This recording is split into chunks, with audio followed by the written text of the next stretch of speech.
ada satu pertanyaan bahwa kecurangan itu masif, itu bisa kita buktikan. Misalkan di Boyolali, ya. Jadi ini negara ini sudah terpolarisasi. Nah, saya mengatakan kalau curang, yang bisa curang itu pasti yang berkuasa. Siapa yang bisa berkuasa? Yang bisa berkuasa adalah pendukungnya Ganjar dan pendukungnya Prabowo. Kalau pendukungnya Anies nggak mungkin mereka bisa curang, orang tidak berkuasa kok.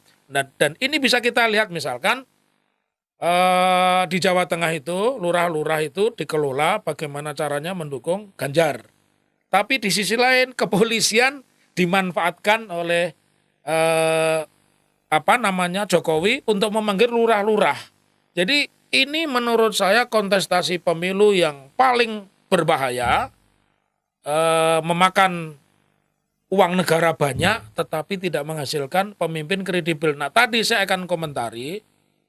Memang ada aturan yang unik. Di mana aturan yang unik? Aturan yang unik ini ketika seorang gubernur atau wali kota mencalonkan sebagai anggota Dewan Perwakilan Daerah atau DPR, dia harus mengundurkan diri. Tetapi sebaliknya, ya, kalau seorang pejabat negara berkampanye menjadi capres atau cawapres, dia tidak boleh mengundurkan diri. Nah, pertanyaannya, berarti ini kan sebuah peraturan yang dikangkangi oleh kekuasaan. Jadi di skenario semua berdasar hukum, tapi hukum yang seperti apa?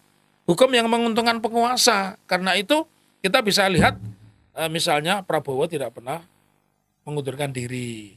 Kemudian bupati-bupati yang menjadi tim ses tidak mengundurkan diri. Kenapa mereka tidak mengundurkan diri? Karena mereka ini sumber keuangan. Jangan lupa Pak Jokowi ini punya pelaksana tugas atau pejabat sementara itu sebanyak 222, itu terdiri dari PJ Gubernur, PJ Bupati, PB Wali Kota. Nah, jadi muncul satu pertanyaan besar, bagaimana mungkin kita mendengungkan lagu pemilihan umum telah memanggil kita, seluruh rakyat menyambut gembira. Ini yang gembira adalah petaruh-petaruh, dan saya akan sangat sedih Mas Gigin kalau nanti ditemukan fakta bahwa pemilu ini juga dibiayai oleh kalangan konglomerat.